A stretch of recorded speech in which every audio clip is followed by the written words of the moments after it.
This is Bound for Glory, written by Craig A. Falconer, narrated by Garrett Kiesel.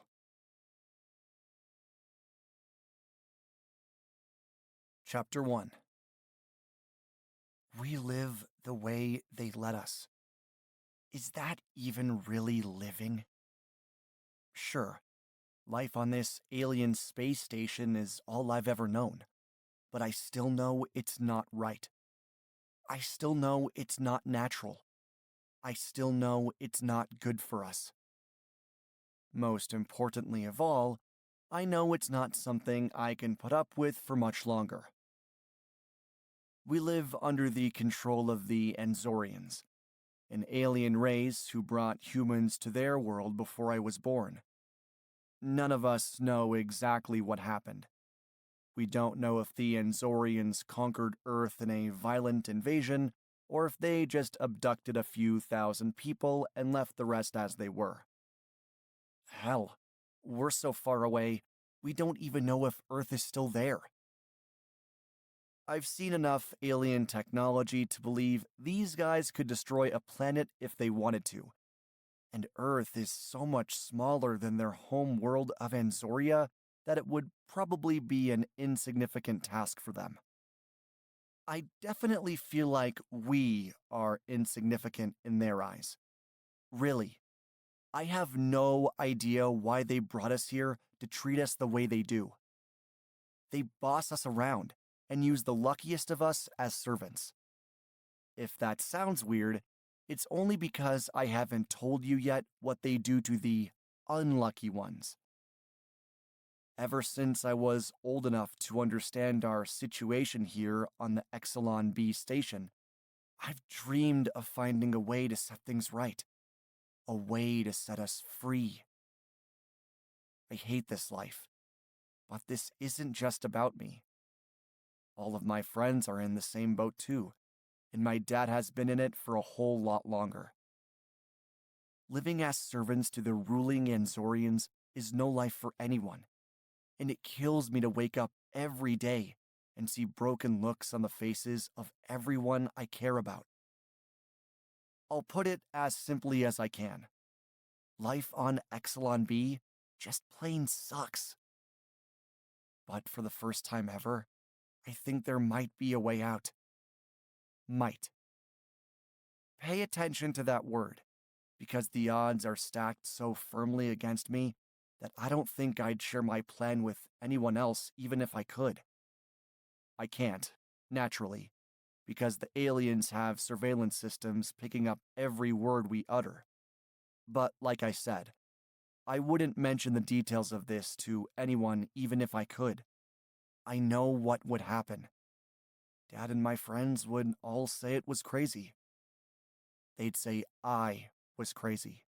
They would probably do everything they could to talk me out of taking such a huge risk with such a low likelihood of paying off. Maybe if the plan wasn't so new, I'd even have talked myself out of it. But it was only 2 days ago that a call from the station commanders turned my life upside down.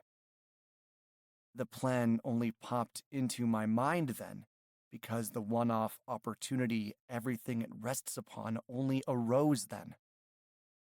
The time frame couldn't be tighter.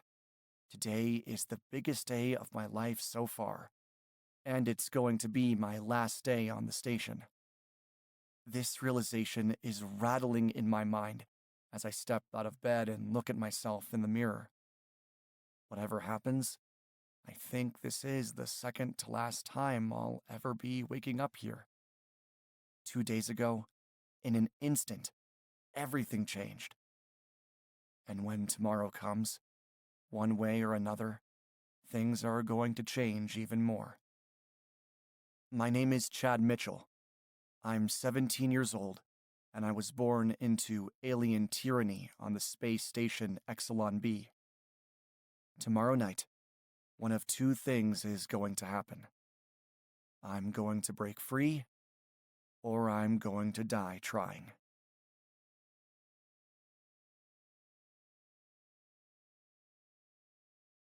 Chapter 2. Okay, hold up. I didn't expect this. When I'm making my bed before heading out to start the day, my hand feels something inside the pillowcase. I know my room is under full surveillance, just like everyone else's, so I do all I can to play it cool. But I know what my hand has stumbled upon here. It's a piece of paper. No two ways about it. Someone has planted a note.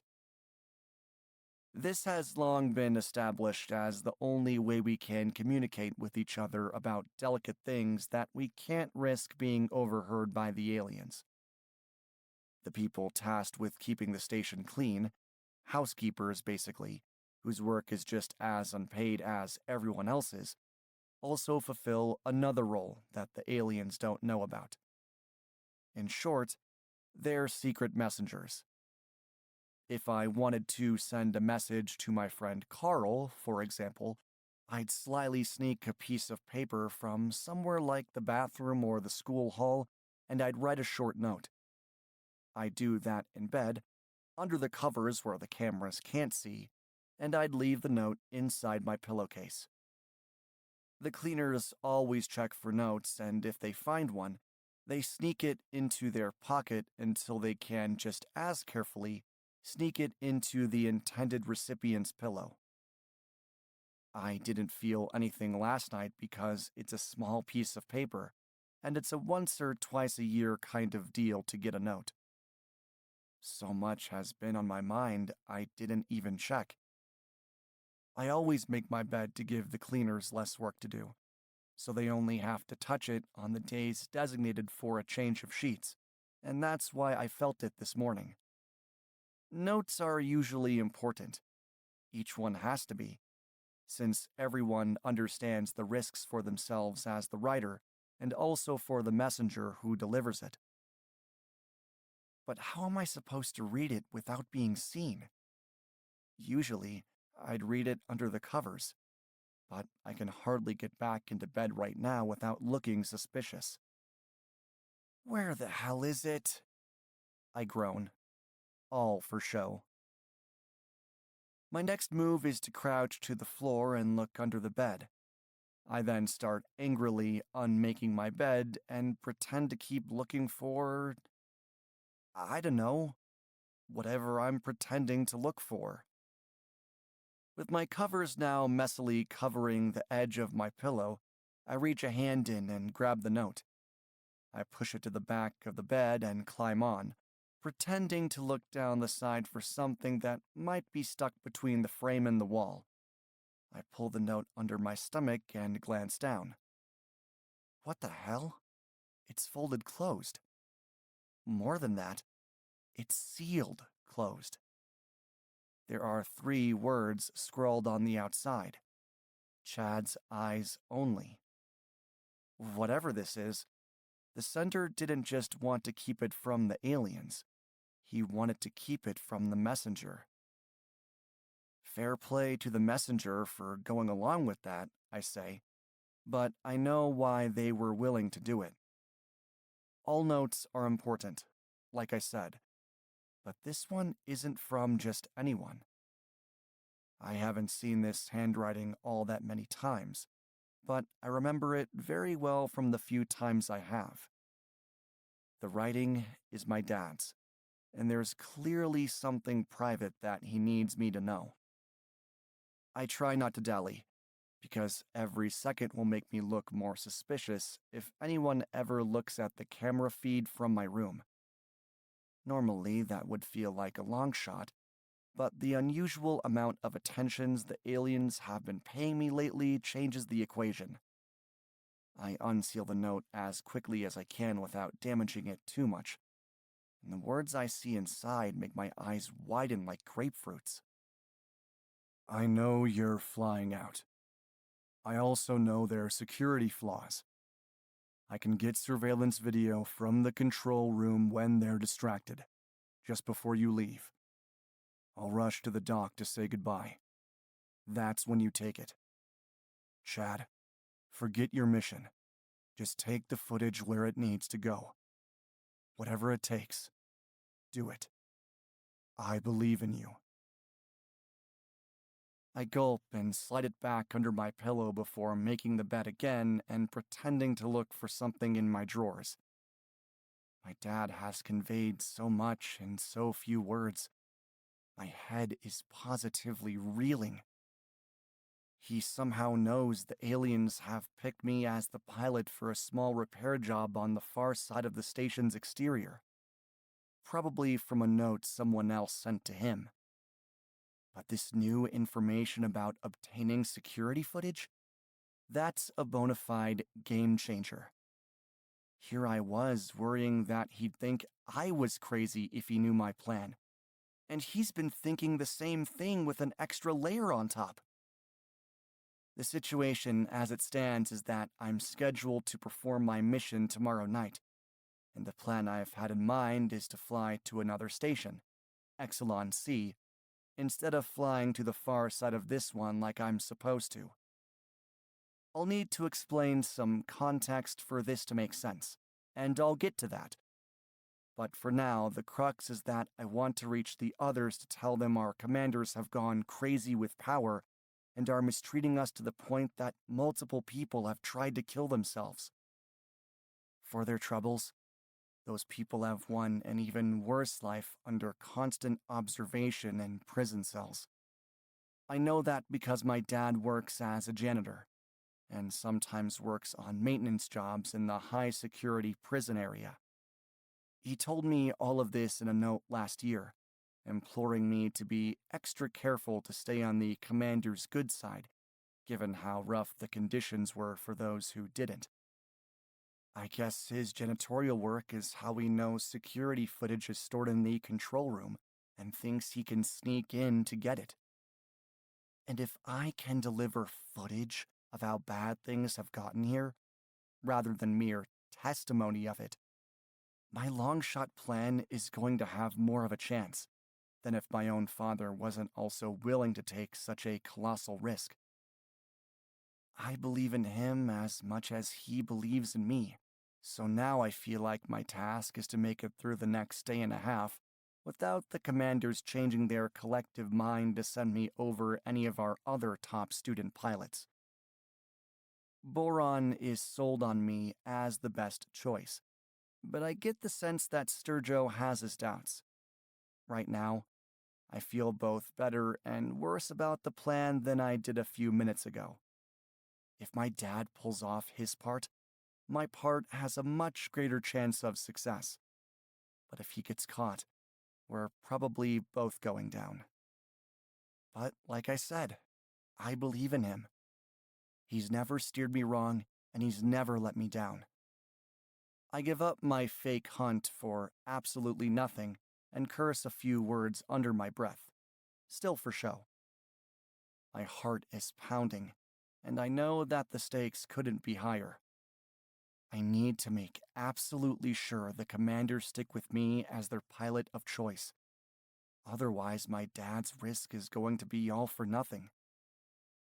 Until I read this note, flying out of here tomorrow felt like an overdue chance at freedom. But now it's my only chance. It won't take long for the aliens to realize someone has stolen the footage, and if I don't get it off the station while I can, it's never getting off, and neither are we. Whatever it takes, I'm going to make sure I'll be the one climbing into that spacecraft. I might have to swallow my pride and actively ingratiate myself to Sturjo, but that doesn't feel like much of a price to pay compared to the alternatives. I already said that this isn't just about me, but all of a sudden, that feels truer than ever. My father has just thrown himself neck-deep into a plan that only I can see through. I can't let him down. I won't let him down. Only I can do this. And just like my dad wrote in the note, I have to do this. Whatever it takes. Chapter 3. I know what's in line for my last full day on the station. A whole lot of last-minute flight training and running over emergency procedures in case something goes wrong with the mission. To be clear about one thing, so you understand it as well as I do, Sturgeon and Boron don't care one bit about anything that might happen to me. They're sending me to repair the minor problem on the station exterior because it's a risky job. I feel like the chimps that humans sent into space back in our days on Earth, when we were taking our own first steps towards space travel. Dad learned some history like that from his parents when he was young, growing up inside the old Exelon base on the surface of Anzoria. He passed it on to me here, in the days before every word we say was recorded to be pored over by Sturgeon, Boron, and their attentive underlings.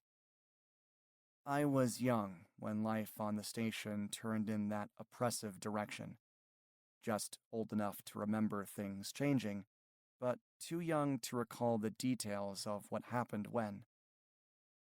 I know it was after we lost my mother to an illness, because I remember candid conversations that some people and even some aliens had with my dad about their belief that the commanders could have done more to help her, like send her down to the surface for better care.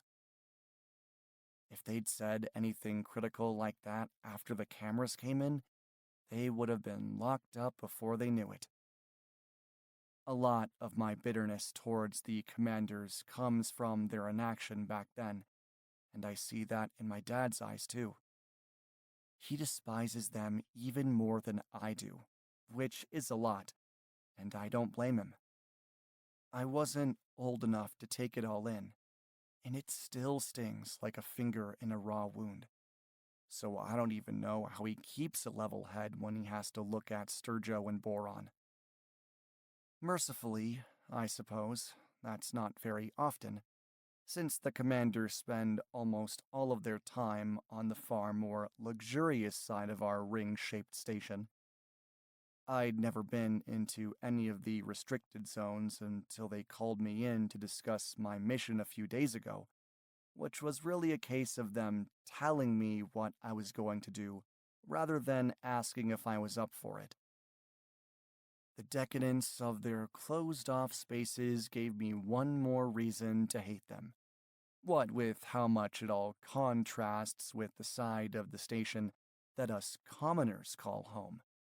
Saying my bedroom and our dining areas are Spartan would be far too kind. It's another case of that feeling when, even though I've never known anything else, I just know it's not right. There's no reason for us to live with as little comfort as we do. There's certainly no reason for our hallway floors to have been cold, exposed metal ever since a janitor, but not my dad, accidentally spilled some paint. The commander spitefully removed the padded flooring from every corridor in our quarters. That's a small example, but it gives you an idea of what they're like. I'm pondering all of this as I walk through the flight training center. I've been doing fast-track training for a few years now. Until they gave me this mission, I didn't really know why they were training us. My dad always said our stay on this station would be temporary, and I used to believe him. We thought the 8 different orbital stations the aliens built were maybe for getting a better understanding of humans, to see how we fare in different conditions or something like that. It's frustrating to know so little about why you are where you are, but that's the life we have. For my dad, I think this is even more frustrating than it is for me, since it's not the only life he's ever known. Like I already said in passing, he wasn't born here. He and my mother were both born inside the original Exelon base. It was a base rather than a station, because it was on the surface of Anzoria. Although my dad said life was better there, he never got to go outside, or even to see out of a window in the decade and a half before he was shipped off to this place. His first sight of Anzoria came when he reached this station, Exelon B, which is one of the 8 I mentioned a minute ago. The human population of the original base was split between the 8 new stations, along with a bunch of aliens chosen by their ultimate leader, Emperor Nebrion, who is always referred to simply as the Emperor. The Emperor appointed 2 commanders to each station, and my dad once said that even as a kid, he remembers feeling sick to his stomach when he realized he was going to the station where Sturjo and Boron would be in charge. He said those 2 were always less friendly than the rest, some of whom treated him pretty well, apparently. But they were still nowhere near as tyrannical back then as they've become in the decades since. Like everything else I know about the past, Dad told me all of this in the days before our station's surveillance systems were ramped up to their current oppressive level. Oppressive is one adjective that fits. Others that work just as well would be pervasive, intrusive, and damn near total. If we talked about anything like that now, we'd get caught. Hence the notes in the pillowcases. No one takes any risks because when people around here get caught doing something they're not supposed to, well, they disappear. Because my dad's role here is being a janitor for the aliens, he's had to do maintenance around the prison cells where rule breakers go with seemingly no possibility of ever getting out. If they were definitely never getting out, I figure they'd be executed. So for a long time I've thought that Sturjo and Boron probably don't have absolutely free reign over how to run their station. Killing human subjects might be the ultimate no-no in the Emperor's eyes, for all we know, and I guess the prison makes sense in that context. Disappearings don't happen often because everyone knows better than to step out of line, but it happens just often enough to make sure that we all keep knowing better. Sturjo and Boron are tyrants who love nothing better than setting unjust rules and making examples of anyone who breaks them. And we all know that.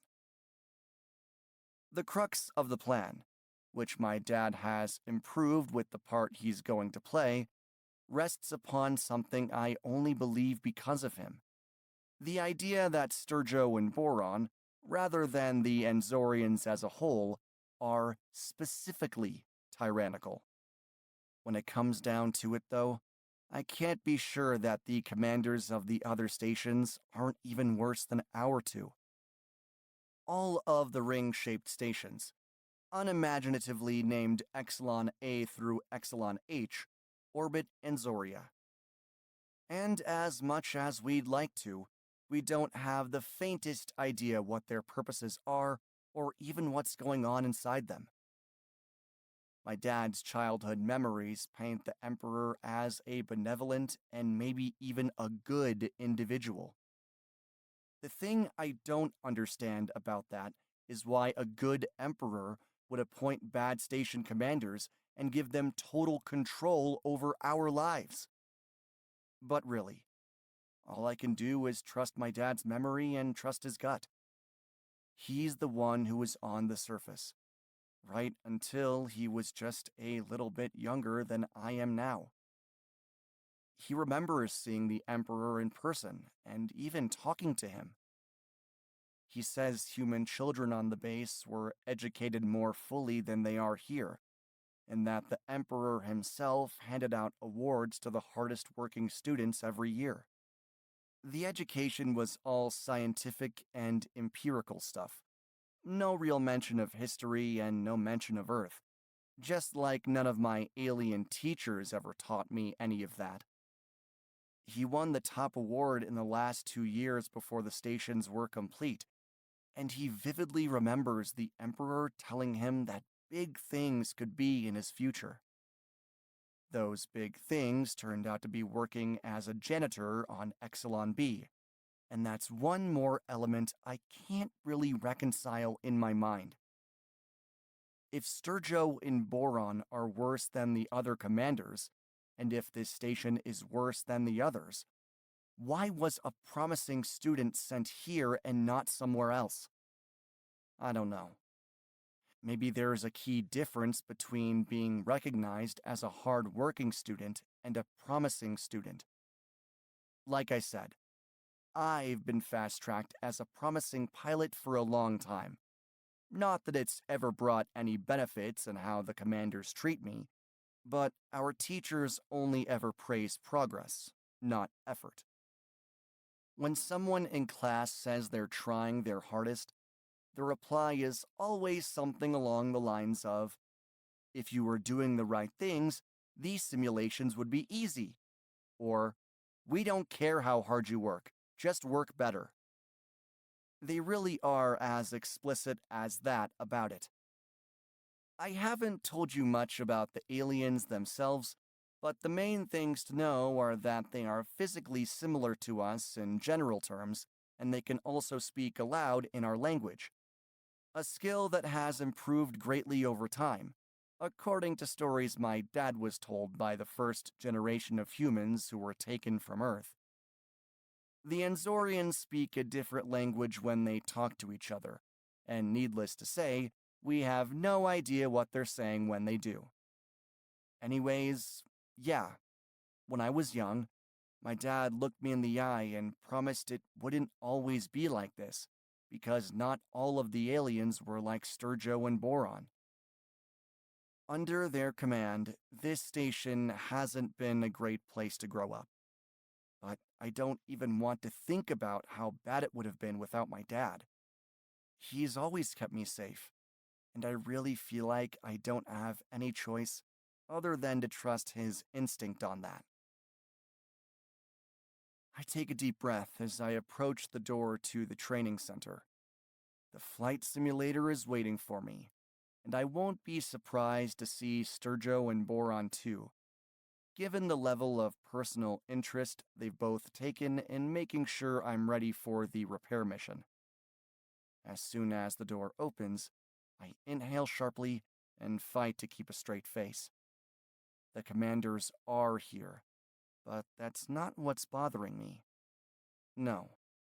What's bothering me is that the simulator is already occupied. I see my friend Reggie on the other side of the glass panel, and I don't like what that implies. Every training statistic shows that he's the second best pilot here, miles ahead of everyone else and only a little bit behind me. I'm hoping they have him here for a last-minute training as a stand-in case I fall ill or something, but that doesn't seem likely. No, as much as it pains me to say it, I think Sturjo is trying to change Boron's mind. "I thought you were set on me flying out," I say to Boron, addressing him in a tone I regret as soon as the words leave my mouth. "What's going on?" Sturjo, his even less personable partner, answers in his throaty but clear manner of human speech. "Boron was set on you, but I'm not." I hold the alien's beady eyes, which are one of the features that vary from ours more than most others. Their bodies resemble ours more closely than their faces do. That's for sure. "I'm the best candidate," I say. "Whatever trials Reggie is running and whatever emergency scenarios you're throwing at him, I'll beat them. This is an important mission and I'm the best man for the job." Sturjo looks at me pensively. "Actions speak louder than words," he says, just as the simulator stops moving and Reggie steps out. "Now, your turn." Well, here it is. I was worried that Sturjo was undecided, and I sure as hell wasn't wrong. At least it's in my own hands, I figure. They're going to make an objective decision, and Reggie has just finished posting his numbers.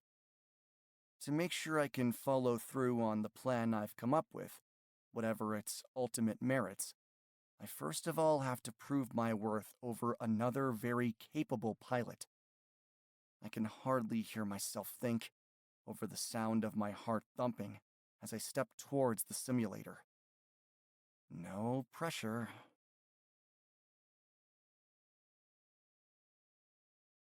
Chapter 4.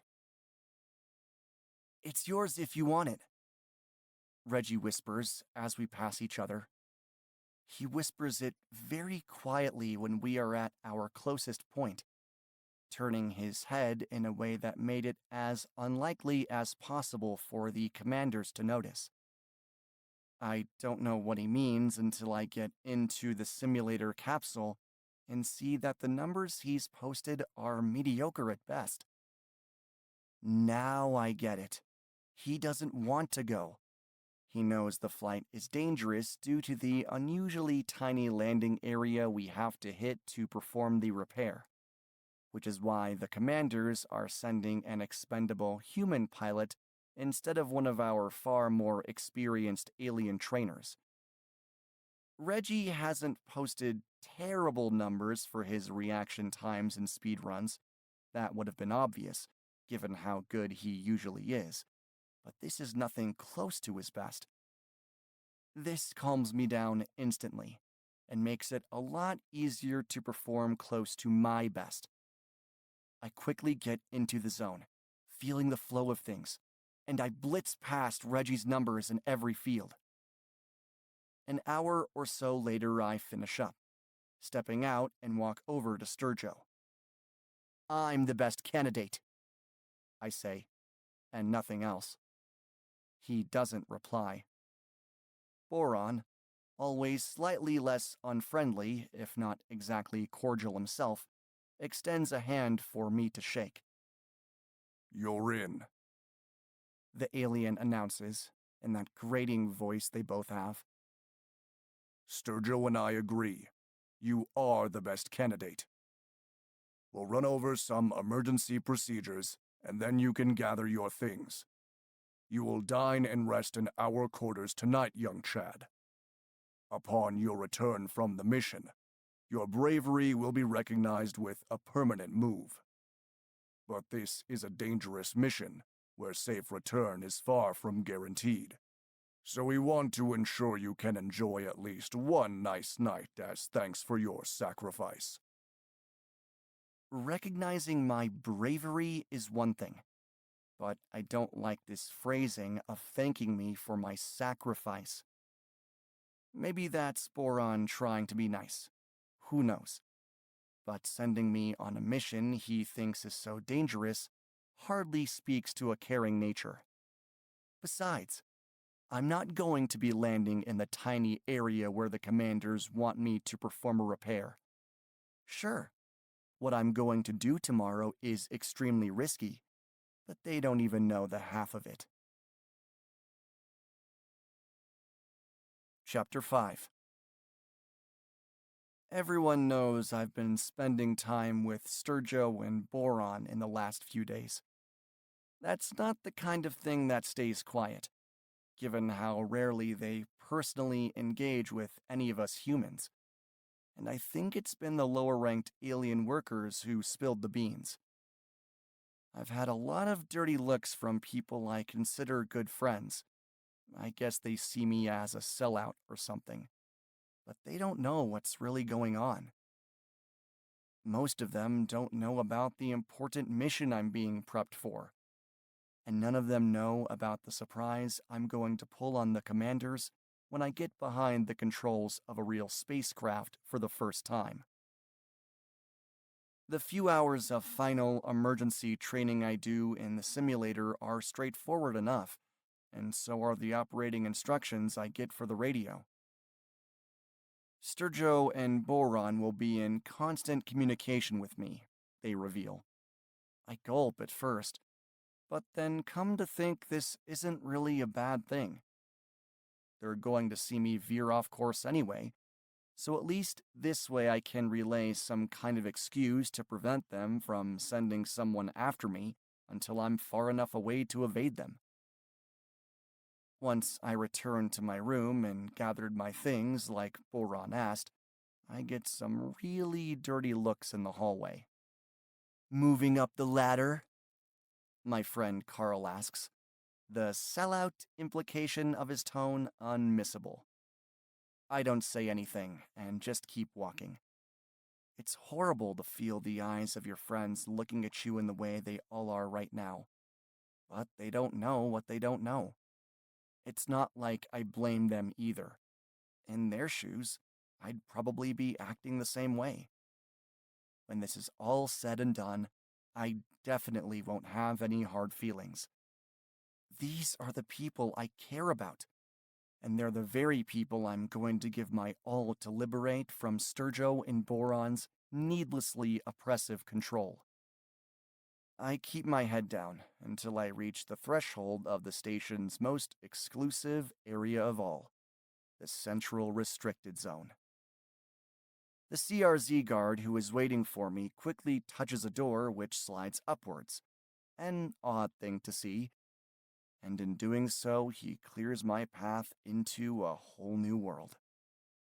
The difference is so stark, it's almost hard to believe. The floor on our side of the door is the exposed metal I mentioned earlier, while the floor on their side is padded so much that I feel like I'm walking on a cloud as soon as I step across the threshold. Even before the paint spill, ours was never like this. The walls are warmly painted too, and even the overhead lighting is far more pleasant than the sterile, cool white we have to deal with. I've never seen another kind of lighting outside of the restricted zones, even in the training room, and it's another one of the ways they could have made our lives more comfortable with almost no extra effort. Boron appears from a doorway quite far down the corridor and steps out to direct me towards my room for the night. He thinks I'll move there for good if the mission is a success, but he doesn't know that our ideas of a successful outcome tomorrow are rather different. I'm going to spend one night in this new bedroom. One night and no more. If things go well for me, things are going to change around here. Sturjo and Boron will no longer be in charge. If things don't go well in one way or another, well, the commanders aren't exactly going to keep this reward on the table. The bedroom I step into is leagues more decadent than mine, and even than the hallway. The bed is enormous, and it's softer than my hands can believe. I lay down to find that the whole thing is softer than my body can believe, too. Light years away from the hard mattress and thin sheets I've known until now. So this is how the other side lives, I think to myself. I'm one of the very lucky ones here, in that I've been recognized as a good pilot. That's meant that my days are spent in the training center, rather than cleaning up after others or slaving away in the Anzorian's kitchen. My good buddy Carl is a server in their grand dining room, and he falls into bed exhausted every night. He's never complained about how easy I have it in comparison, but I think that played a part in how frustrated he got when he saw me moving out of my room. He's one of the few humans who cross into the restricted zones for work every day, so he's known how the Anzorians live, and he's always had that stark comparison between their world and his own. Like I said earlier, I knew our conditions were poor even though I had nothing to compare them to, whereas guys like Dad and Carl have seen how things could be, whether in this part of the station or on the old base down on Anzoria itself. Boron tells me to make myself at home until the banquet in a few hours. I unpack everything, playing along as though I'm expecting to be here for more than one night. But since I don't have much stuff, this takes all of a few minutes rather than hours. I sit down on the bed when I'm done, and within a few more minutes, sitting turns to lying down. I guess with how soft the bed is, it's no surprise that the next thing I hear is a knock on the door. I jump up and open it. Were you asleep, young Chad? Boron asks. I can hardly lie, not when they've probably got cameras in here. I say probably because I don't know for sure that they'll have surveillance in this zone's bedrooms. What with how selective they are about who gets to live here, but it's not worth the risk. Yeah, I stammer. It's a big mission. I want to be completely rested and ready to do exactly what you need. Good. Very good. He replies. But along with rest you must eat, young Chad. Follow me. I do, as if I have any kind of choice. And a few minutes later, I'm walking through another door into by far the most opulent surroundings I've ever seen. The hallway was one thing, and the bedroom was something else. But this? I don't even know where to start. As the minutes go on, it gets more and more incredible. One thing I've never felt was too bad around here is the food. But damn, I didn't even know what food was. We eat okay tasting, mushy stuff out of packets and cans. But these guys, these privileged Enzorians, they eat stuff I've never seen before.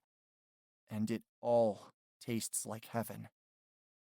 And don't even get me going on what they eat on. The table is a thing of beauty in its own right, and it's set with white plates and bowls that are shined up so nicely I can practically see my reflection. Oh, and the nice warm lights that impressed me earlier? Literally nothing compared to what's hanging on the ceiling above the table.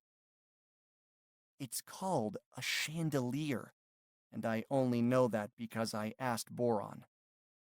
Speaking of Boron, until a few days ago, I quietly hated both him and Sturjo. I thought they were two peas in a pod, two cheeks of the same you-know-what. He's been a lot nicer to me than Sturjo has, though, and I came into this banquet thinking maybe he's not so bad. Well, talk about misjudging a character.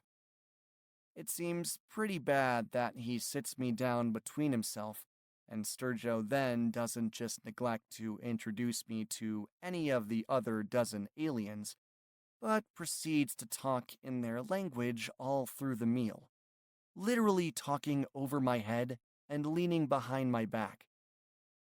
But as time passes, it gets worse than that. The only time Boron speaks in our language at the table is when the human servers return ahead of our main course. One of them is my friend Carl, who looks at me like I've just walked on his pillow in dirty shoes. He doesn't have to say anything for his feelings to be clear. Again, I can see where he's coming from. If I saw one of my friends rubbing shoulders with our oppressors like this, and didn't know it was for a good cause, my disappointment and resentment levels would be off the charts just like his seem to be. When Carl reaches to take Boron's first empty plate, he accidentally knocks a perilously balanced knife to the floor. This leads Boron to jump to his feet and explode at Carl with words I don't want to relay. It's not even a rebuke, it's a full-out verbal attack, with serious threats thrown in for good measure. Carl is dismissed for the night and warned that his punishment isn't over. He looks at me again, but this time not in anger that I've seemingly sold out. This time, he looks broken, and like he's silently asking me to speak up. He maybe thinks I have more sway with these guys than I do. Chad? He eventually says, the words weaker than any I've ever heard from him. Suddenly, everyone is looking at me. I feel the stares from Boron and Sturgio most intently, and not just because they're closest to me. Sure, I'm all set for the mission tomorrow, but I still can't shake the feeling that my position might not be a whole lot stabler than the ill-balanced knife that just caused all of this. One wrong move, and I could fall out of favor, out of their circle of trust. Well? Sturgio gruffly demands in my direction. It's the first word he's spoken in our language all night, and it's loaded with pressure. My heart aches, and my eyes scream out my apologies. But there's only one thing to do. You heard him! I snap at Carl. Get the hell out! Carl's shoulders drop even further than they already had, and there's no time to see how his expression changes before he turns and sulks away. All around me I hear hollers of amusement, and then I feel a firm double pat on my back. One of us. Sturgio beams, extending a hand for me to shake. I feel dirtier than I thought a person could ever feel, but I have to keep the charade going. For one more day, I have to play the game. Thank you, I say, shaking his hand as the rest of the aliens look on approvingly. As I sit down, Sturgio looks at Boron. You chose well, he says, speaking deliberately in words I can understand. He is the one. I bite my tongue and fake my smiles as the meal continues, now included in the conversations as they take place in my language. If I can keep Carl's dejected face out of my mind, I'll sleep well tonight, I figure. Because Sturgio is right. I am the one. The one who's going to end their reign of tyranny, once and for all. Chapter 6. When I said I would sleep well, I didn't know how right I was. I don't know if it's the bed or all of the rich food and drink, but I don't think I've ever slept so long in my life. Today is the biggest day of my life, with stakes I can hardly even comprehend. But all I can think about as my eyes slowly open is the way Carl looked to me for help. I wish I could have given him some kind of signal that I haven't sold out, and that this is all part of a plan to help everyone in a bigger way than they could imagine right now. Some firm knocking on the door shakes it away for a moment, and I realize that it's a continuation of the knock that first woke me up. The door then opens, taking me by surprise, and even less expectedly, I see a human walk in. Oh, I'm so sorry, she says. I didn't realize you were still here. It's Tammy, a girl only a few years older than me who works as a cleaner. I know her pretty well and didn't know she worked in this zone, but I guess they're sworn to secrecy about that kind of thing. Do you want me to make the bed? She asks. I shake my head. Don't worry about it. Her gaze intensifies. It's really no trouble, she says, raising her eyebrows in a way that's barely perceptible. Oh, now I get it. There's a message. She wants to leave a note, and the only way to do it is via the well-established pillowcase method. Fine, I say, indifferently. I'm going to the bathroom, so just hurry up and be gone before I get back. I like Tammy a lot, and I hope she knows I'm treating her like this in case the commanders are watching. Just like with Carl, I'm consoling myself with the hope that it'll all be worth it and that she'll forgive me when my plan pays off. She's gone when I get back, like I requested. You want something done right, you have to do it yourself, I grumble loudly as I walk towards the bed. It's not even straight. I'm talking to myself, for the benefit of any prying aliens, in an effort to justify the fact that I'm about to reach into a pillowcase on a perfectly made bed to look for a small piece of paper. It's there, as I expect, and this time the note isn't folded or sealed. It contains only 5 words. Rear waistband when we hug. Devoid of context, this would mean nothing. But you've probably clicked as quickly as I have. It's from my dad, and he's telling me where I'll find the storage medium containing the station's surveillance data.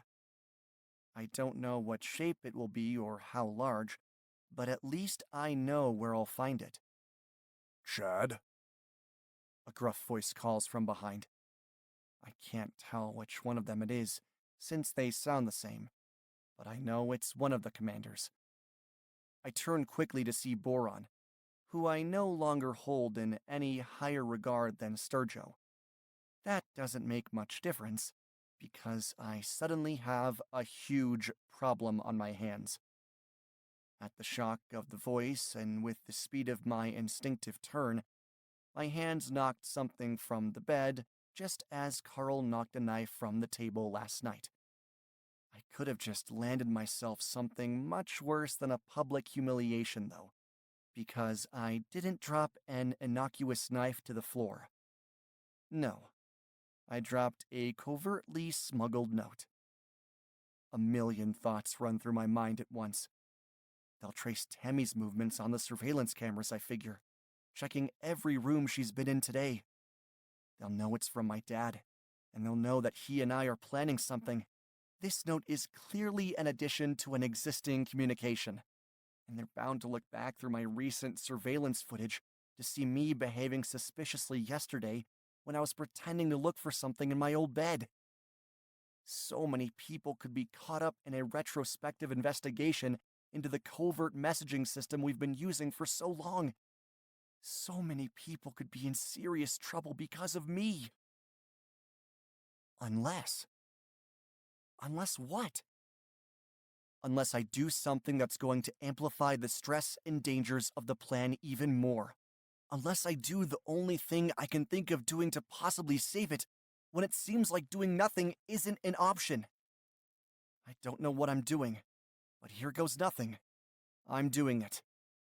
Boron, I tried to talk him out of it, I say. I couldn't do it, so I let him think I'll play along. His plan depends on me, and if I didn't let him think I would do it, he might have done it himself.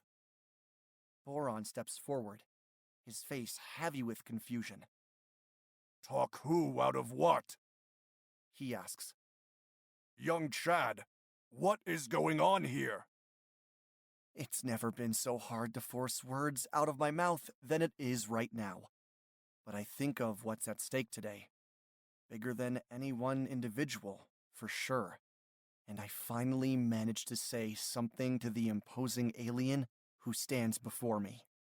Someone is trying to take down the station, I tell him. I don't know who it is, but he believes there is a device in the control room that can disable the lighting system and allow him to do whatever his sick plan calls for, unseen. He wants me to hit the switch just before I take off later today, when everyone is distracted, so he wants to give me the device. Naturally, I won't do what he wants, but I saw securing the device as the only way of ensuring it doesn't get into the wrong hands. I also think that if they think anything is wrong, for instance, that I might have told you something, they will take other measures. I'm telling you now, Boron, with hesitation, but I really think it should stay between us. We can take care of it. And if we're the only two who knows, then there's no chance of a leak. I think there may be some untrustworthy colleagues in your ranks. What device? Boron blasts. There is no such thing. And what untrustworthy colleagues? Anzorians? You speak of disloyal Anzorians? I shrug. Don't shoot the messenger, Boron, but lower your voice before they hear. And listen, why don't we catch him out? Then we'll know who it is. Take me to the control room a little while before the launch time. If the Anzorian traitor shows up and I'm there, he might explain everything to me. He might confess it all, thinking I'm on his side, and then you'll have him. You are wise for one so young, young Chad, the alien says. I don't know why Boron always calls me young Chad, but that's hardly the important thing to focus on right now. I also don't know what I've just done, but I still feel like I had to do it. If I hadn't done something way out there, like this, the whole thing would have fallen apart. Now that I have them worried that something is going on with a weird device and an unknown plotter, I'm hoping I'll be able to seize the surveillance footage myself. That's why I thought of the part about them taking me to the control room, to be there when the plotter arrives. After this, security is going to be stepped up way too high for my dad to have a chance of sneaking in unseen. That plan wasn't viable anymore, so if I want that footage, I need to get it myself. It's a case of adapt or die, and when this is all said and done, I'd like to think that my dad will congratulate me for the quick thinking. He's also a senior janitor with legitimate access to the privileged zone, so his entering the control room isn't going to be an obvious sign of any wrongdoing in itself, especially if I can speak first and tell him the plan has changed without actually telling him the plan has changed, or by implicating him in it in any way. There's a chance I could slyly get the footage without him getting into any trouble.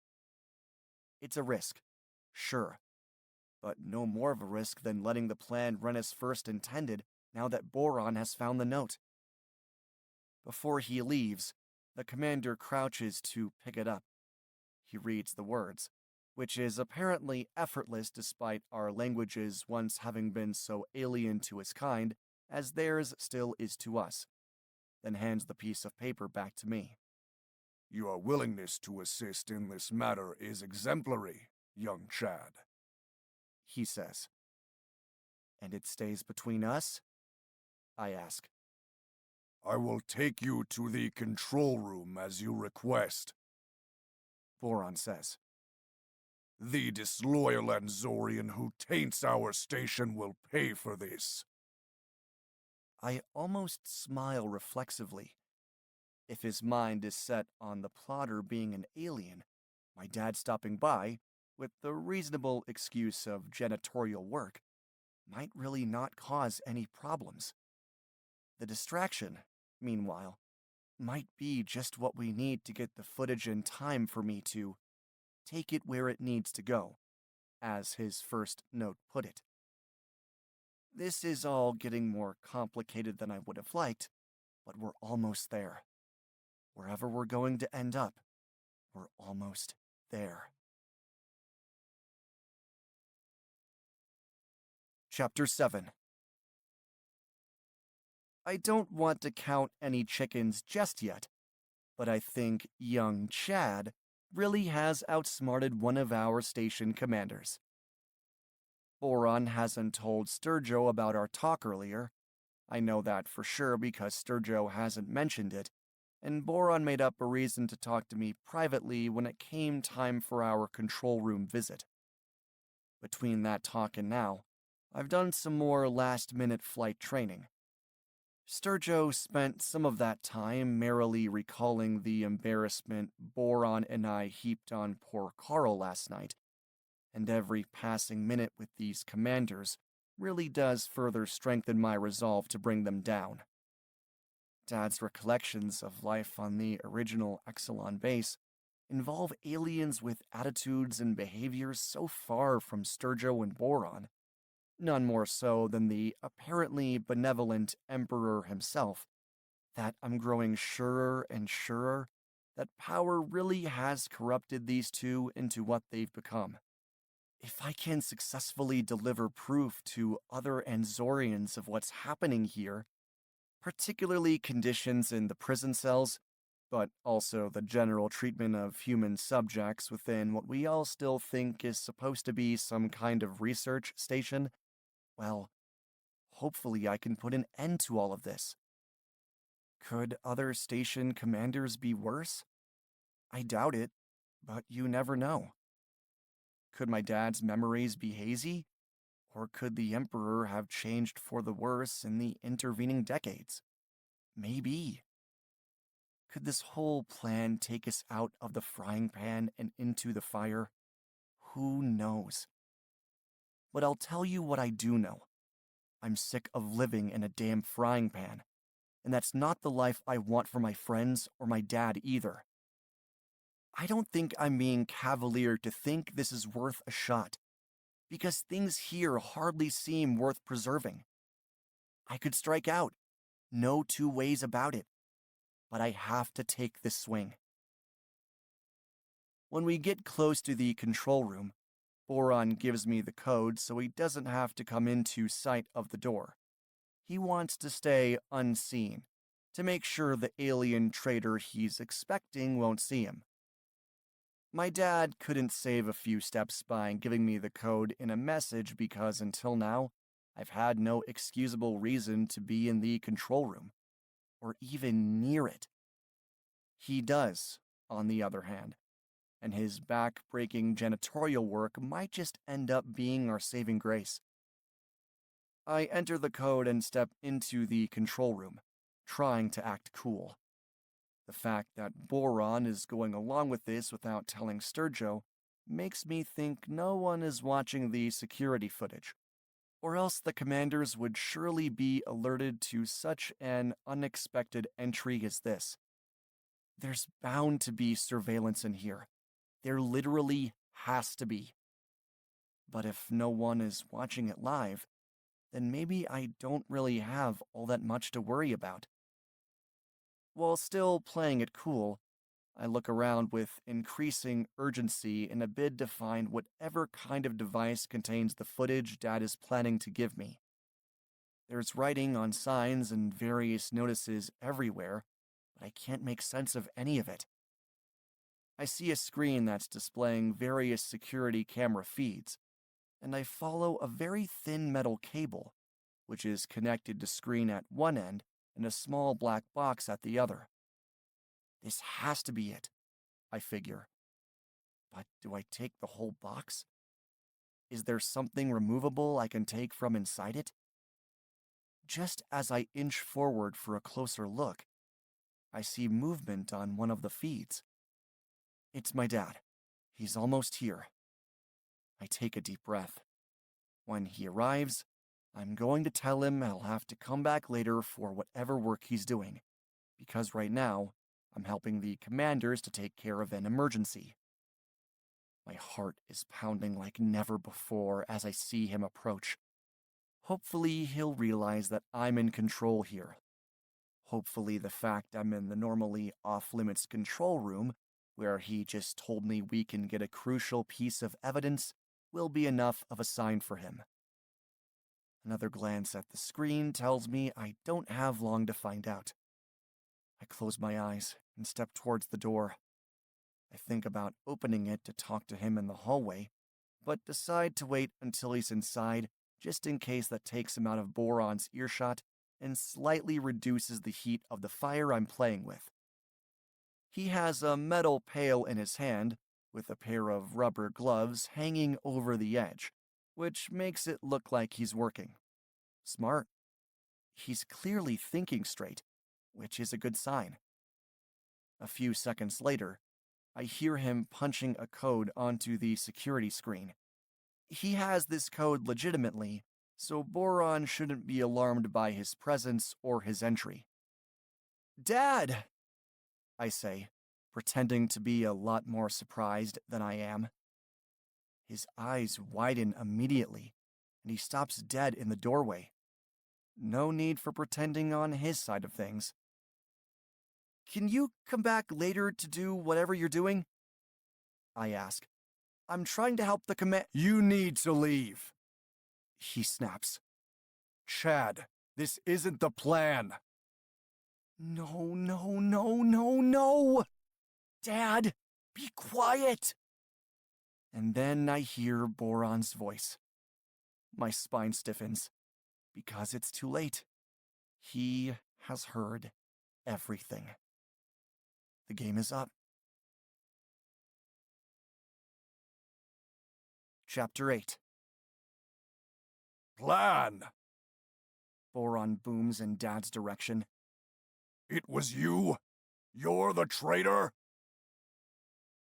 Boron's footsteps sound almost as loud as his voice as he approaches, but Dad doesn't turn to face him. His eyes are locked on mine, and mine on his. It was you? I shriek. Dad, no! Say it isn't so! Please, say it isn't so! As my father stares into my eyes, I give the subtlest wink I can just before Boron arrives behind him. I see the realization on my father's face. He finally knows I'm on top of things, or at least thinks I am, and he breathes what looks like a deep sigh of relief. It can't be you, I say, laying it on thick as Boron arrives. My own father. It can't be. I'm sorry, son, He says. I didn't mean to get you involved in any of this. Boron is here now. He takes hold of my dad's hands, pulling them behind his back to detain him, probably until a security guard can arrive with some cuffs. Chad? Boron says, looking at me over his new detainee's shoulder. My dad, meanwhile, raises his eyebrows, urging me to say something else. Mom would be rolling in her grave if she saw what you've become. I spit. Boron, take him away! I hate saying these words more than any I've ever uttered, even though he has to know I don't mean them. Unseen by the alien, my dad smiles for half a second, clearly approving of my decisive words. I'm sorry this has happened, Boron says to me. but once again, young Chad, you have impressed me greatly. I force a nod. Just don't hurt him, okay? He's still my father. I won't be able to focus if I think someone is hurting him. As you wish, The alien replies. at least until your important mission is complete. We'll place him in a cell without interrogation. I don't like the temporary nature of this promise. But if things go well, then no one besides maybe Boron and Sturgo themselves are going to be in a cell when my mission is complete. When they leave, I hurry to the box and feel around with no further care for discretion. If anyone is watching this footage, I'm screwed anyway, so why waste time being careful? Within a few seconds, I find a thin card-like piece of metal that looks kind of like a computer chip I've seen in science books. There's no way I can smuggle the whole box into my spacecraft without being noticed, and this does look like some kind of storage medium, so I stick it in my waistband. Irony at its best, and get the hell out of there. I stop in the doorway, where something on the floor captures my attention. It's another piece of paper, one which Dad must have dropped on purpose just before Boron seized him. I waste no time in glancing at it, and boy am I glad to have found it. For once, it's not a note. No, this time, it's a photograph. It's an old one, too, probably from around 30 years ago, with a resemblance no one could deny. And if what my dad has told me about the Emperor still holds true, the content in this photo and the resemblance it throws up could both be majorly helpful in what I'm trying to do. Worried I'll be seen, I stick the photo beside the storage card, without letting my eyes linger anymore. There will be time for that, I tell myself, and that time is almost here. I set off, as quickly as I think I can move without looking suspicious if anyone sees. As it goes, I've only taken 15 or 20 steps when I hear Boron calling from behind me. Wait! He demands. And it is a demand, not a request. I gulp, but I clearly have no other option than to do what he says.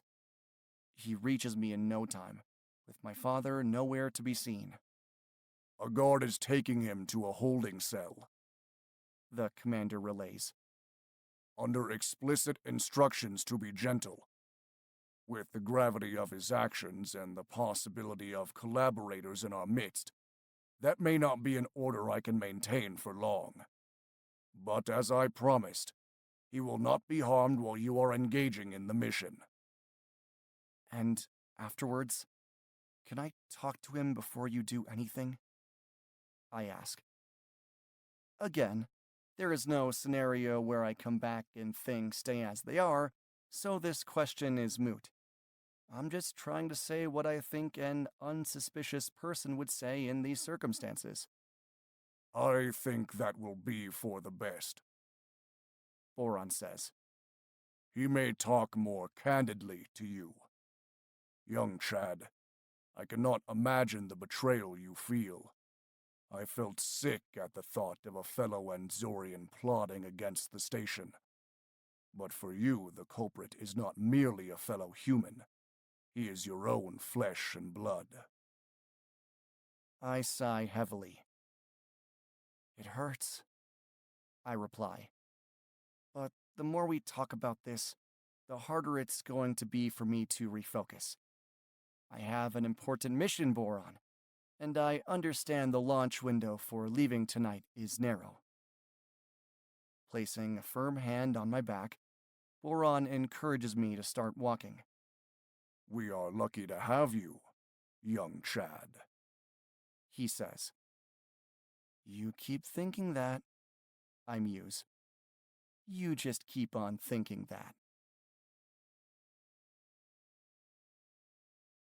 Chapter 9. I might only be 17, but I've racked up thousands of hours of simulated flight time. The Anzorians picked me out as a promising candidate pilot before I even knew what a pilot was, based on the early years tests they did on things like reaction times and calmness in the face of unexpected stimuli. Even still, as soon as I get into a real spacecraft for the first time, I feel majorly unprepared. The pressure suit feels heavier, even though I know it's not, and my seating pod feels way smaller than I'm used to. I know these differences are all in my head, but try telling that to my heart rate. The only sticking point is the tight landing, Boron says from the bottom of the ladder I just climbed to get in. and your teachers tell me that landings have always been one of your strongest skills. We're in the station's dock, joined by only Sturjo and the most senior alien flight technicians. Needless to say, I'm the only human in sight. It's true that I've always felt comfortable with simulated landings, and that I mastered that side of things long before any of my peers. But really, I'm not even thinking about the landing. Why would I be? I'm not going to the tight landing zone. I'm not even going to the other side of the station. I'm doing what Dad's first note implored me to do, and taking this footage where it needs to go. I was already going there even before Dad stepped in with his part of the plan. but the surveillance footage that I hope is on the storage card makes me more confident than I would be without it. That card is still wedged inside my waistband, slightly painfully now that my pressure suit is adding another layer of tightness, but an hour or so of discomfort is a small price to pay for the lifetime of freedom this plan could secure. It will be hours rather than minutes, of course, because I'm not making the very short flight to the other side of the station. I'm not even making the slightly longer flight to one of the stations on either side of us, Exelon A or Exelon C. No, my sights are set further afield than that. The aliens run me through everything one last time, checking that I know what I'm supposed to do, and I nod and agree like a good little pilot. I didn't lie either, because I do know what I'm supposed to do. I'm just not going to do it. I'll level with you here. When the countdown begins and reality sinks in, I feel a huge weight on my shoulders. My heart is heavy too, knowing that Dad is in jail because of this plan, and that his only chance of getting out is for everything to go right. Thinking about him in that cell puts my own temporary situation in this small spacecraft into perspective. Sure, this space is smaller, but I'm not going to be in it for long. I hold my breath as the clock reaches 2 seconds until showtime. This is what it's all about, I tell myself. The course is set in my mind, and the destination awaits. I'm ready to go. I'm ready to do what has to be done. I force out a breath and psych myself up for the challenge ahead. Nothing can faze me now, because I'm Chad Mitchell, and I am bound for glory.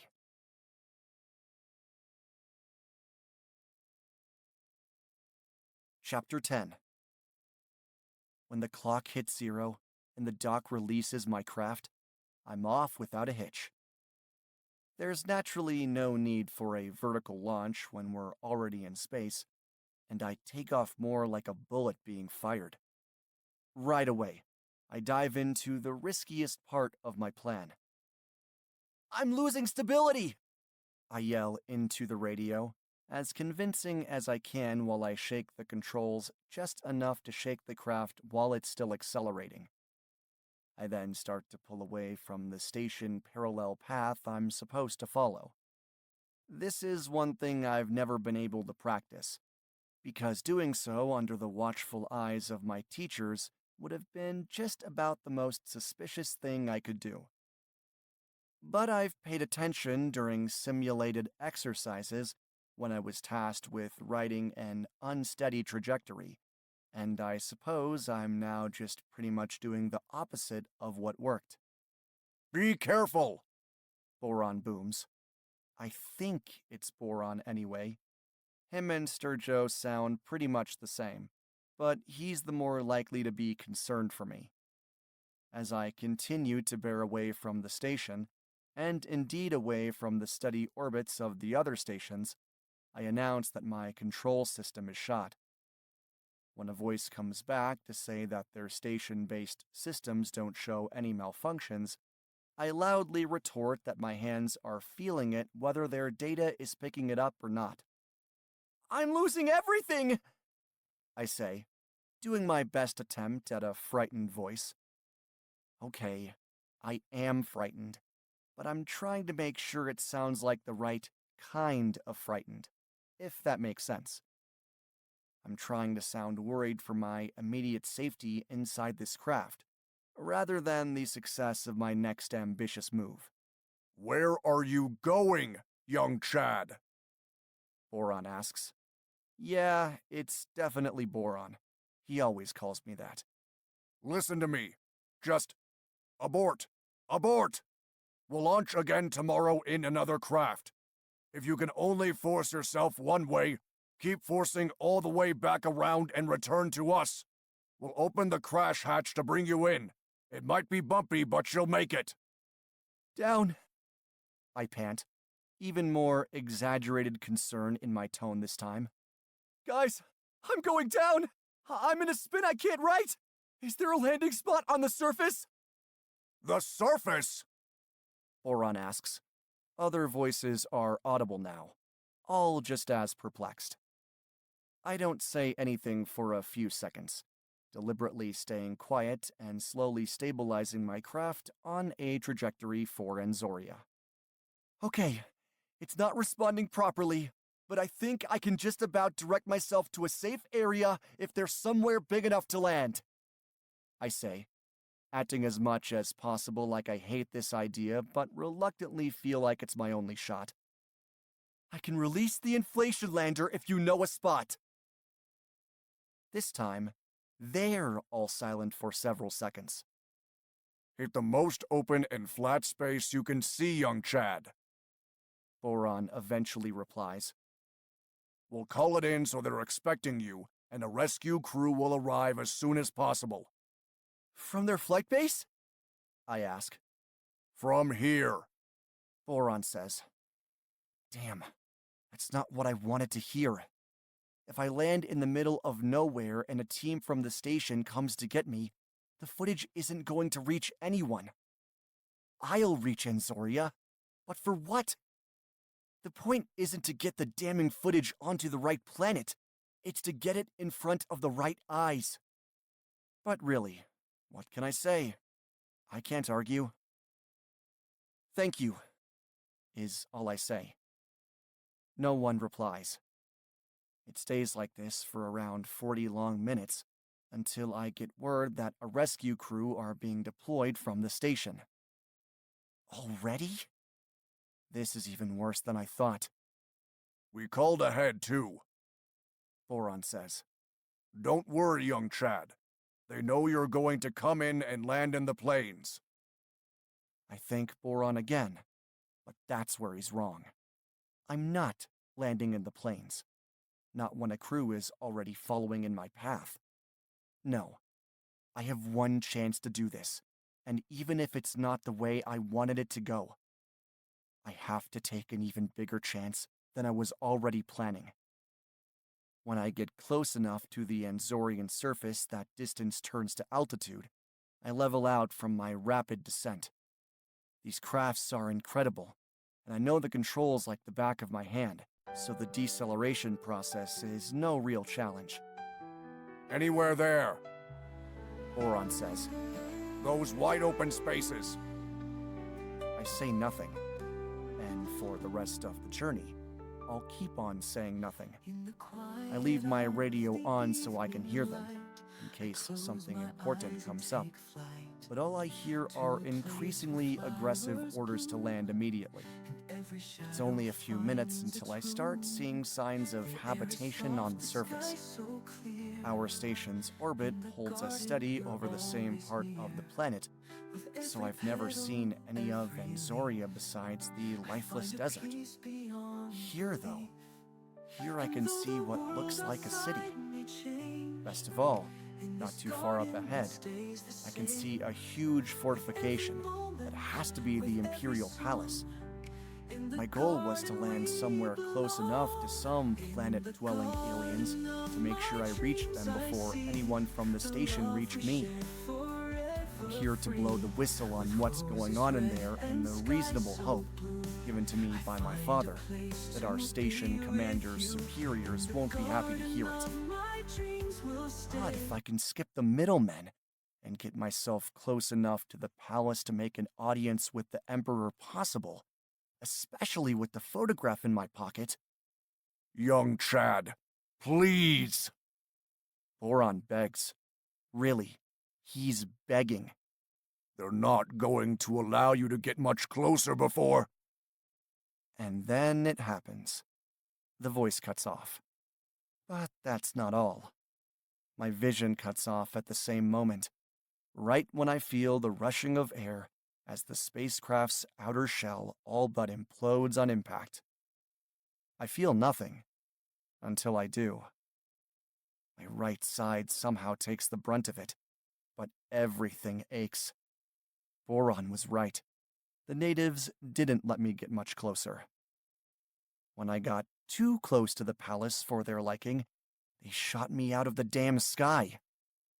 All of a sudden, I hear a blaring alarm and realize that my senses are returning right alongside my pain receptors. After a loss of consciousness I can only hope was brief. I still have my seat, and intact pieces of the shell give a modicum of protection from the force of air rushing by, but I'm falling without control. For real this time, and I'm desperately counting on the safety gear to kick in. I smash my hands on the inflation button, but nothing is reacting. The panel is shattered, and it really is all down to the automated systems. To my unending relief, I hear the unmistakable sound of the inflation lander popping out. Even better, it's holding air. It survived the impact, like it's supposed to, thanks to its position in the inner shell. I'm not quite going to land within the palace walls, but it could hardly be closer. No more than a minute after the emergency gear kicks in, which it's programmed to do when it senses the craft's altitude has dipped below a critical point without being corrected by the pilot, I'm on the ground. Let's just say it's not a comfortable touchdown, but I make it down alive and with all of my major bones still in one piece. My right hip and right ankle are seriously screaming in pain, but I would have settled for that when I was hurtling towards the ground. A crowd has already gathered, and I really am amazed by how close I made it to the imposing gate that leads to the Imperial Palace.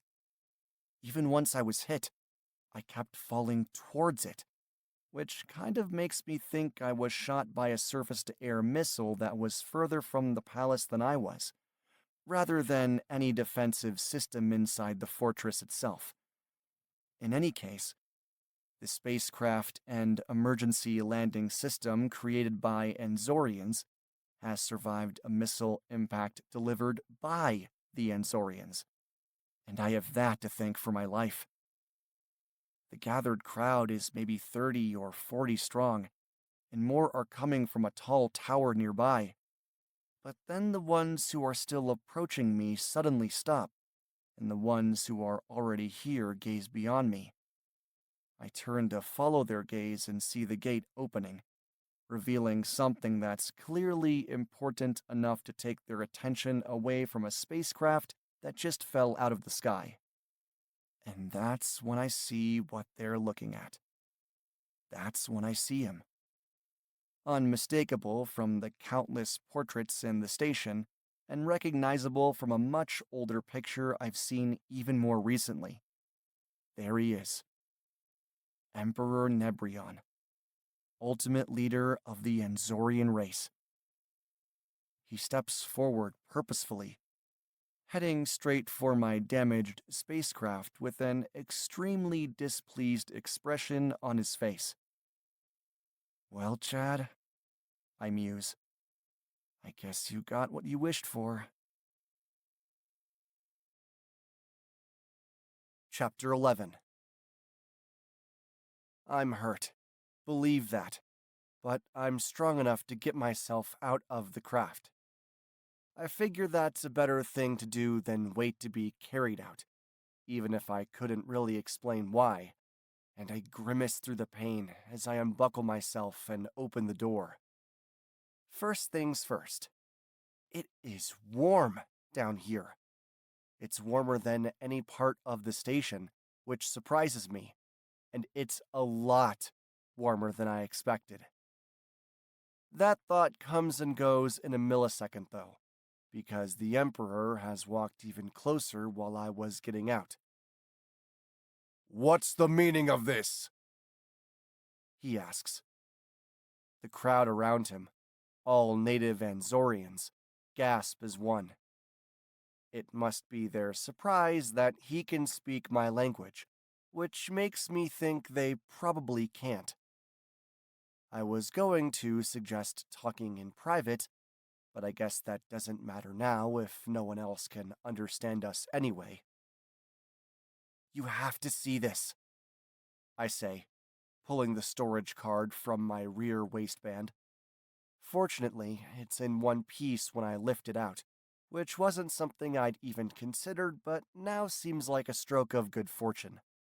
Once again, I feel gratitude to whoever designed the craft and its safety features. See what? The Emperor booms.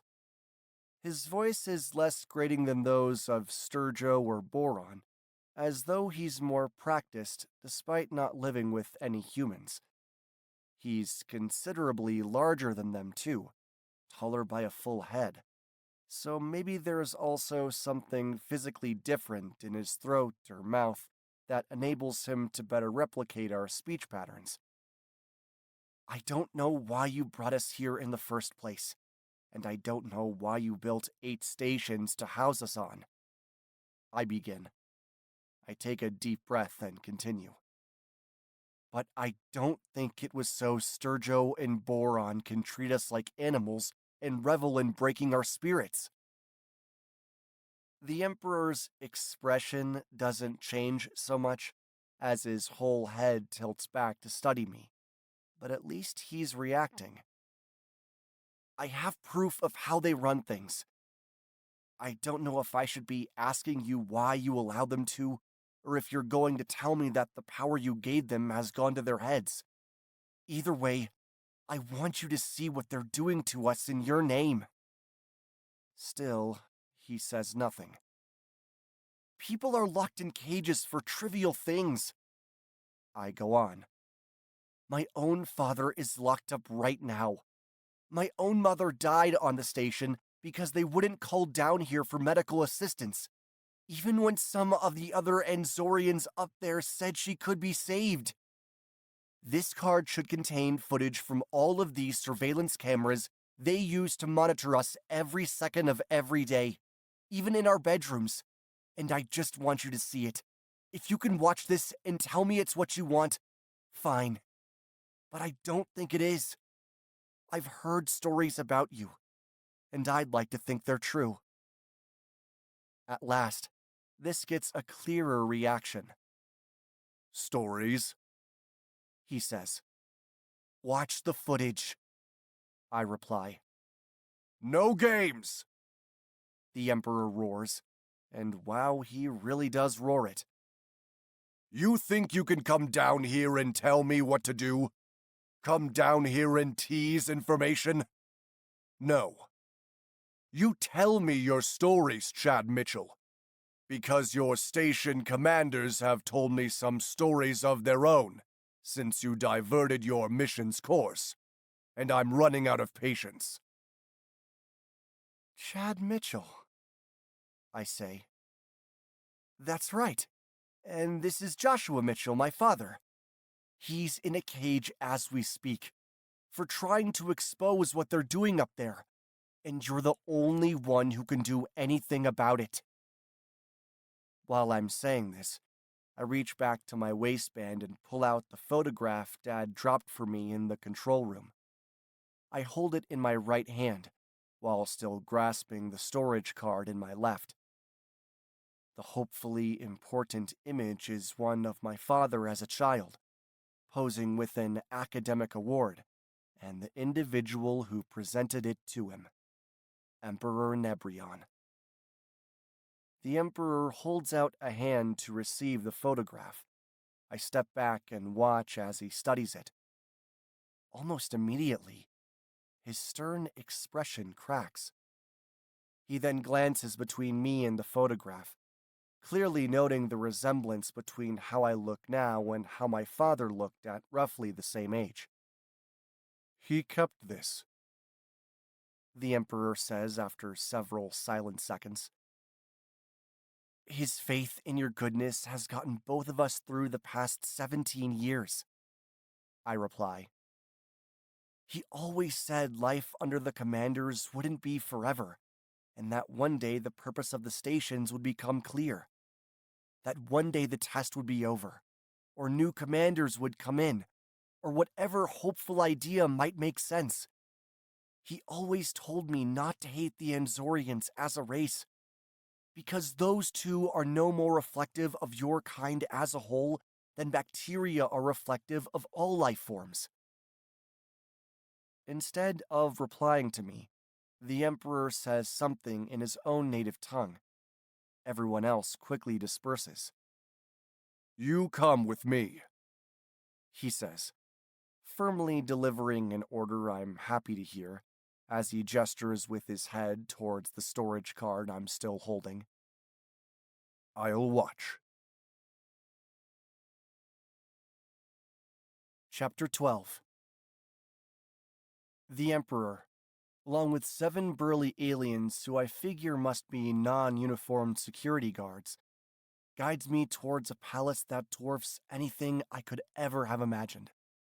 It's not just the size either. There are beautiful trees dotted around the grounds, like nothing I've even seen in pictures. Inside, it feels like my jaw drops an extra inch with every door I pass through. The count is 4 when we come to a stop in a room filled with screens. It's not as dingy as the control room on the station, though, with a giant window looking out to a lush landscape beyond the fortress walls. I'll be honest, I'm mesmerized by this even as the Emperor and his helpers work to get the storage cards set up with their own screens. It makes sense that it works, since it's all their technology, but I'm nevertheless relieved when I hear them tell me it's ready. I tear my eyes from the window and towards the main screen. How far does this data go back? I ask. The Emperor passes the question along in his own language.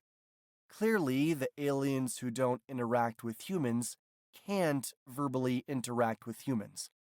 Again, this makes sense when I think about it, given how much effort it would take them to learn a language they'd never be likely to use. All the way. He passes back to me a few seconds later, translating the answer in the opposite direction. Years. Back to when the system was installed.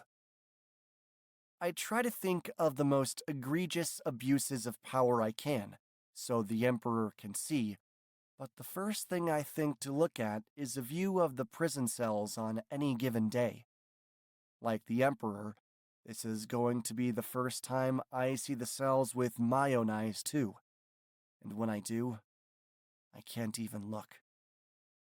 A few minutes ago, I said the commanders have been treating us like animals. Now that I've seen this, I take that back. Only the most depraved of the depraved would put an animal in conditions like the ones I've caught sight of for a brief second. And trust me when I say that I'll be doing you a favor to spare the details. Enough, The Emperor says. He turns to me again, and I expect him to ask for another example. But no. A lot of people are in your debt, Chad Mitchell. He says. And all of us Anzorians. These abuses of power are not reflective of our kind, and those who have inflicted it all upon yours will pay a high price. Wow. When he said he'd seen enough of the cells, he meant he'd seen enough of everything. I will deliver an unambiguous message to Exelon B that your station commanders are hereby stripped of their authority. He adds. Every other Anzorian ultimately answers to me, as do the commanders, and I will issue an order for their detention. I will join you in your return journey to handle this myself. What has been done cannot be undone, but what can be rectified will be rectified today. How glad I am that my dad had the presence of mind to drop that photograph before Boron dragged him away. How glad I am that the storage card survived the landing. And how glad I am that Emperor Nebrion really is the reasonable leader my dad recalls fondly from his youth. The time to celebrate will be the moment when my dad is standing in front of me unharmed, but at least I can exhale. Things didn't exactly go to plan with that whole being shot from the sky episode, but I've done what I came here to do. And best of all, the Emperor is coming back with me to do what has to be done.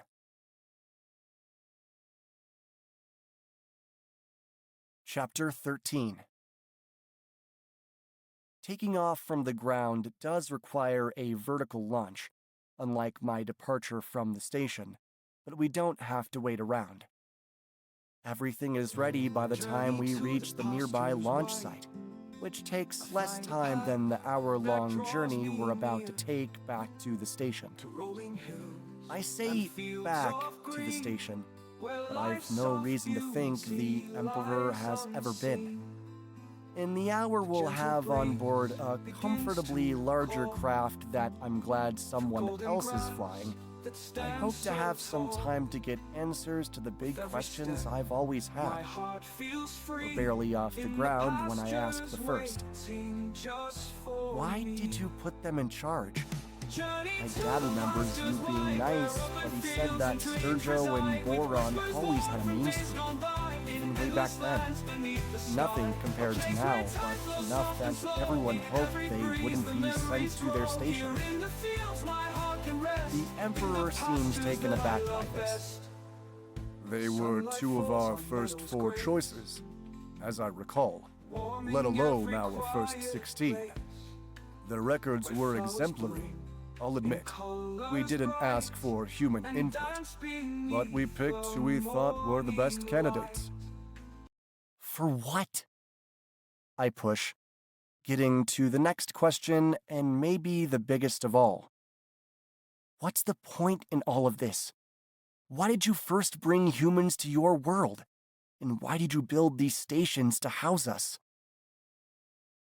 Emperor Nebrion doesn't say anything for several seconds. We split the human population into 8 equal groups to maximize the chance of at least one group surviving the waiting period. If everyone was in one spot and something went wrong, all would have been lost. We had never created stations of this kind for this purpose, and the construction timescales were very tight. Think of it as putting our eggs in various baskets, as your people like to say down here in the original base. Survive the waiting period? I ask, fixating on something from the early part of his thorough reply. What waiting period? The Emperor tips his head back. Oh, of course. I suppose I didn't answer that part. Chad, Anzoria is not our planet. We are Anzorians, as you call us, in nothing but name. I have lived here to oversee a challenging task for several decades, but this is not truly my home. We brought humans here, as many as we could at the time, because your planet was about to be destroyed by a cometary impact. We brought your ancestors to Anzoria because it was the most Earth-like planet within reach, other than our own. We had no means of interspecies communication with your kind back then, so our arrival on Earth was not well received. We couldn't cooperate as we might have liked. We couldn't recruit your planetary scientists, for example. So we simply took who we could before the heaven weaponry rained upon us. I can hardly believe what I'm hearing. They didn't invade us. They didn't conquer us. They went to Earth to save as many of us as they could. They rescued us.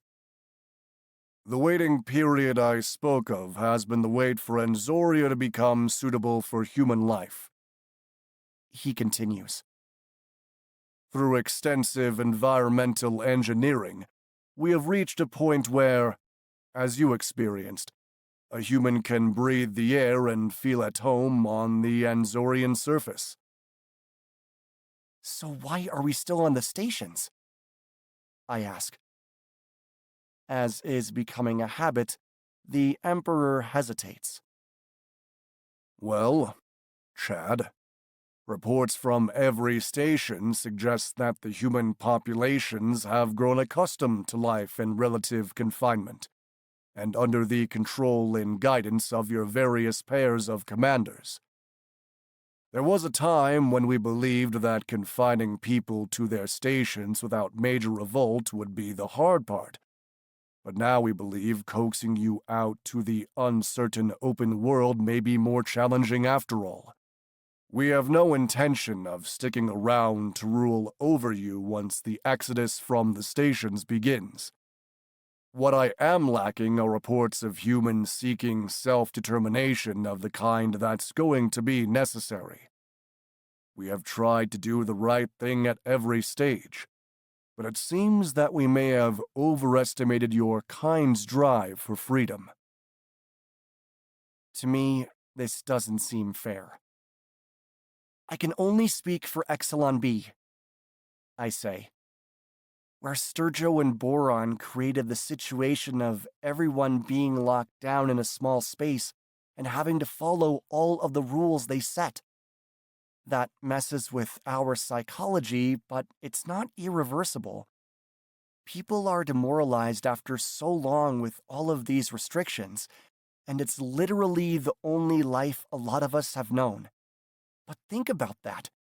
It's the only life I've ever known, and here I am giving it up for a shot at freedom as soon as I saw an opening. I think if you offer people the chance to come down here, they'll bite your hand off to take it. They just don't know it's on the table. You are here, He muses. You did risk your life of servitude for a long-shot chance at a life of freedom. And you did it coming from a lifetime spent within what must be the most demoralizing social structure on any of our stations. I nod firmly. But I'm no one special. I was lucky enough to be given a spacecraft and have the chance to win the trust of the commanders. A lot of others would have seized a chance like that too. And even if things are more comfortable on the other stations, I'll bet people would still prefer a life on their own terms. At the very least, it's surely time for you to give them the option. For the rest of the journey, Emperor Nebrion doesn't say more than a few words to me. There's no indication at all that I've irked him or anything like that. He just starts speaking in his own language to a bunch of aliens with different voices. He finishes up just as we're about to dock on the station, where I really don't know what's going to be waiting for us. Were you calling the other station commanders to tell them what's happening? I ask. I was. The Emperor says. I will be visiting each station and directly inviting anyone who wishes to descend for a free life on the surface in a matter of weeks. We have constructed living areas, as you may have seen from above, and our recent administrators will get to work on final preparations. We will retain a presence for a reasonable adjustment period, myself included, but this will be on equal terms. Wow, is all I can say. I was also making sure that everyone here has been made aware of what you've done today. He continues. You have not only brought Sturgio and Boron to account, Chad. You have also reignited the grander plan we were beginning to doubt. That of rehoming your kind on a new world of your own.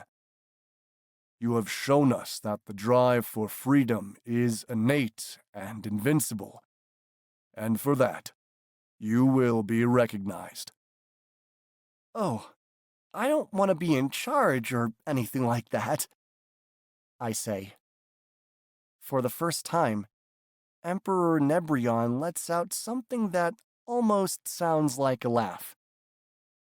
Have no fear on that front. Societal structures and leadership roles will be for you all to work out amongst yourselves. We will remain to assist in the settling in period to ensure that sustainable food sources and such are firmly established. But beyond that, you will be free to develop whatever kind of world you collectively see fit. I'm so engaged in what he's telling me. It takes a few seconds for me to even notice that we've docked. I guess with this arrival being so much smoother than my crash landing on Anzoria, it hardly registers. What does register, though, is the sound wave of cheers that greets us inside as soon as the inner airlock is lifted. This time, wow isn't enough.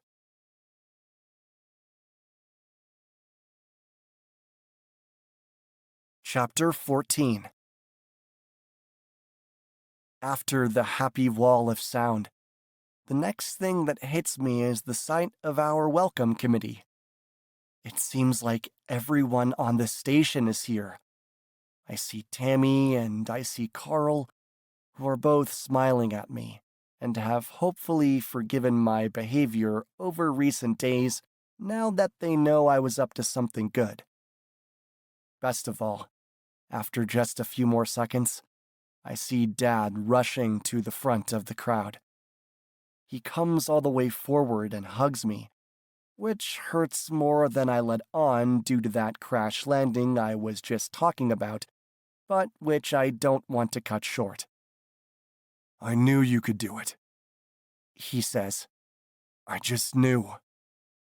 How much do you know? I ask. By this point, I realize that almost everyone else is now squarely looking at and listening to Emperor Nebrion. I literally couldn't care less whether they were cheering for him instead of me, like I admittedly thought they were at first, because like I've said all along, none of this has been about me. I'm the guy who got the chance to act, and I'm grateful for that. I wouldn't say everyone would have done the same thing in my shoes, but a lot of us would have. The Emperor was right about the drive for freedom being an innate one that lives within us, even if that fire might burn hotter in some hearts than others. And if my fire is one of those hotter ones, I have my father to thank. The two of us are walking away to a quieter spot, and since the Emperor isn't talking into a microphone, we don't have to go too far to escape the loudest levels of commotion. We've all heard a lot already, Dad tells me. I know the commanders are locked up for the Emperor to deal with them. I know you crash-landed and climbed out of the craft like it was nothing. I know why they took the first humans from Earth, too. Because the Emperor told the rest of the aliens up here that it was time for us to find out. So you knew Anzoria isn't their world? I ask. He smiles the widest smile I've seen on his face in far too long and nods happily.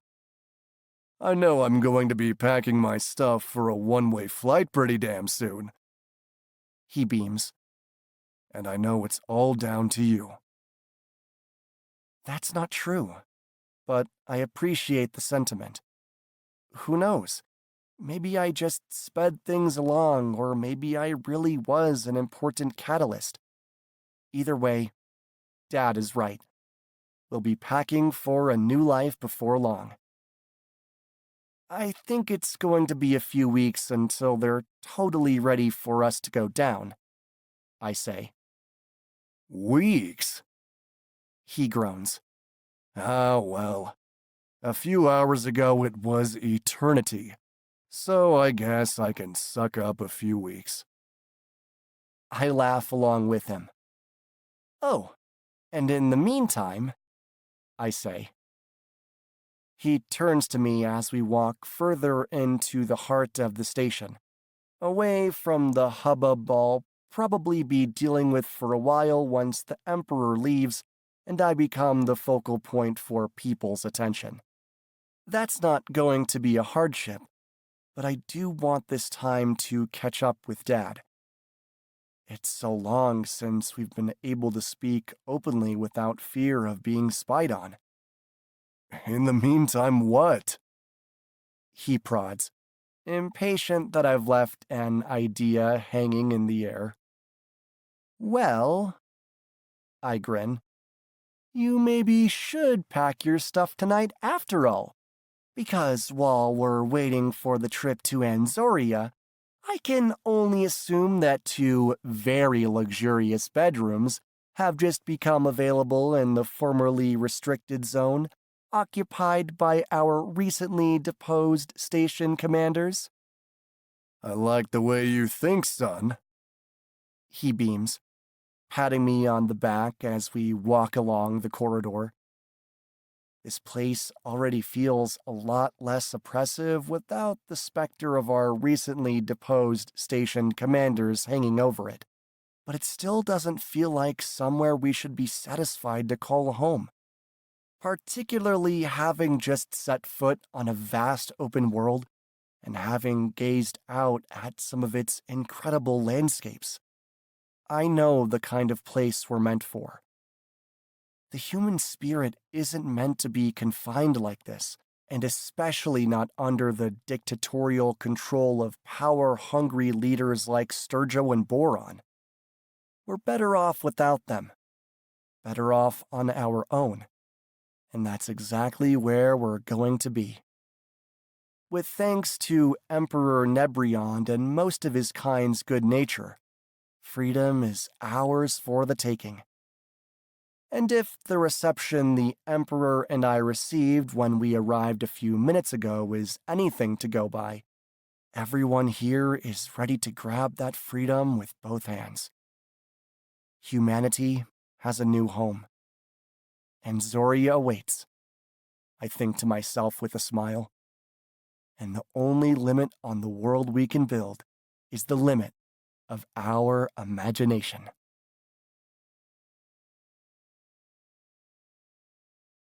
Thank you for listening to Bound for Glory. Written by Craig A. Falconer. Narrated by Garrett Kiesel. Text copyright 2021 by Craig Falconer.